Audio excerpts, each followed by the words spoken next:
Finalmente, os bebês começam a romper a casca.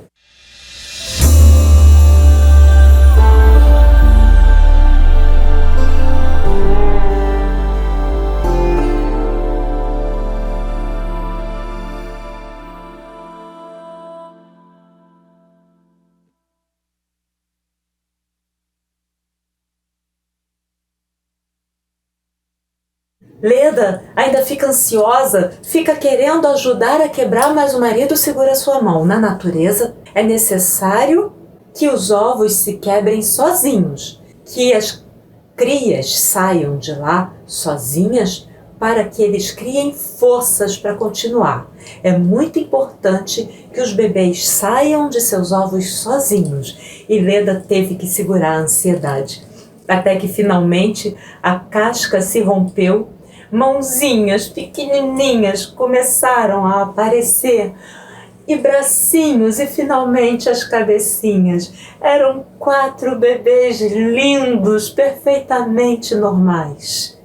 Um menino e uma menina em um menino e uma menina em outro.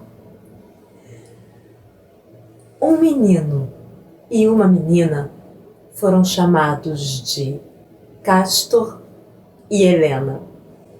O outro menino e a outra menina foram chamados de Pólux e Clitemnestra. O palácio estava em festa. Agora seriam 5 crianças no palácio. O rei Téstio não cabia em si de tanta felicidade. A rainha Eurítemis era puro derretimento pelos netos. Logo as crianças foram crescendo. Até os 7 anos elas ficavam com as mães, e a partir dos 7 anos elas eram entregues ao pai e eram criadas já no exército. As meninas não necessariamente tinham uma educação formal, mas os pais que quisessem dar às suas filhas uma educação formal poderia dar. Não no exército. Elas tinham uma educação formal com preceptores dentro do palácio. No exército, a primeira fase da educação dos meninos, dos 7 aos 11 anos, girava toda em torno da preparação física. Era muita preparação física, muita ginástica, muita corrida a cavalo, e muito exercício físico, muito. Os meninos logo ficavam todos musculosinhos. Eles tinham também as primeiras noções básicas de guerra, os princípios da hierarquia dentro do exército e um primeiro manejo com armas. Quando eles chegavam aos 11 anos, eles passavam por uma iniciação. A grande maioria estava absolutamente pronta para passar por essa iniciação, porque o treinamento era muito rigoroso. E quando eles passavam pela iniciação, eles estavam prontos para ingressar na segunda fase da sua educação. Dos 11 aos 16 anos, eles já tinham um aprofundamento no manejo de armas, eles aprendiam a dirigir as bigas, aprendiam a caçar usando armas, aprofundavam na destreza com cavalos. Quando eles completavam 16 anos, eles passavam a participar de ações militares coletivas. Acontece que quando eles fizeram 7 anos, que Tíndaro ia levar as crianças para o exército, apareceu na frente dele, em pessoa, o próprio deus Mercúrio. Príncipe Tíndaro, venho diretamente do Olimpo, agora, com ordens expressas do poderoso Júpiter. Ele pede para que Vossa Alteza deixe seus 2 pupilos comigo.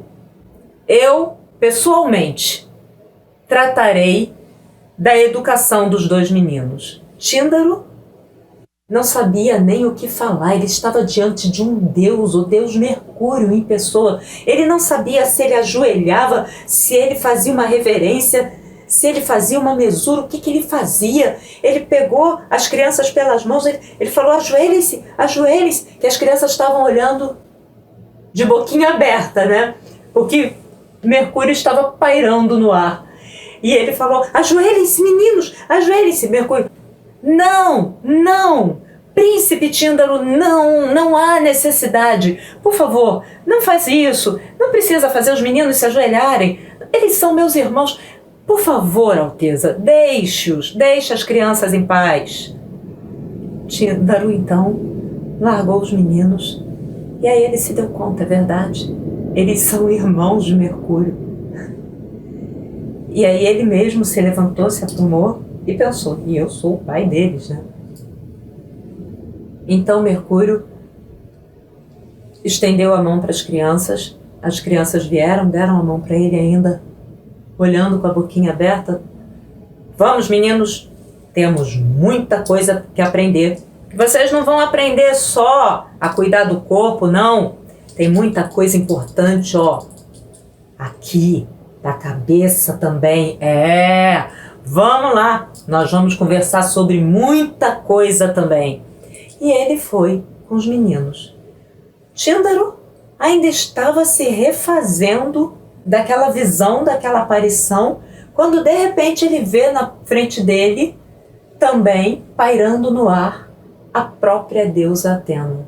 Ele já está mais ou menos acostumado, mas ele não consegue ainda lidar muito bem com aquelas aparições repentinas. É inevitável, ele leva um susto. E Atena fala, Tíndaro, suas meninas não terão uma educação tão intensa como a dos meninos que estão com Mercúrio agora. Aliás, ele esqueceu de te dizer que os meninos não vão voltar, tá? Eles vão passar um tempo com Mercúrio.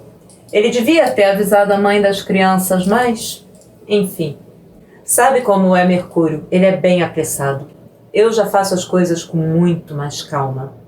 De tempos em tempos eu virei, ao menos uma vez por semana. É pedido do próprio Júpiter. Meu pai pediu-me que cuidasse pessoalmente da educação das meninas. Eu também as prepararei fisicamente e elas também terão o seu intelecto preparado por mim. Onde elas estão? Tíndaro estava em êxtase. Eu vou buscá-las, vossa divindade irá levá-las também, como eles? Não, eu não irei levá-las comigo, não. Aliás, eu vou mandar Mercúrio vir aqui trazer as crianças para se despedirem da mãe, porque as crianças certamente daqui a pouco vão reclamar. Não precisa, eles se despediram. Eu achava que eu estava levando as crianças para o exército. Ótimo, muito bem. Então, as meninas não precisam se despedir da mãe, não. Elas ficarão aqui mesmo comigo. Eu as treinarei fisicamente e mentalmente para serem grandes mulheres. Vossa Alteza terá muito do que se orgulhar. Tíndaro não cabia em si de felicidade. Ele foi buscar as meninas e, a partir daquele momento, a própria Atena em pessoa cuidava da educação de Helena e Clitemnestra. Elas foram preparadas fisicamente e intelectualmente, tão bem quanto os meninos. Não houve exatamente manejo de armas, elas não aprenderam isso, mas sabiam cavalgar, sabiam se defender se necessário, sabiam muito bem se portar, se comportar, poderiam conversar com qualquer pessoa e tinham o seu físico tão forte quanto o de qualquer rapaz, sem exageros. Enquanto isso, Mercúrio cuidava da educação de Castor e Pólux e Melegro era educado pelo exército.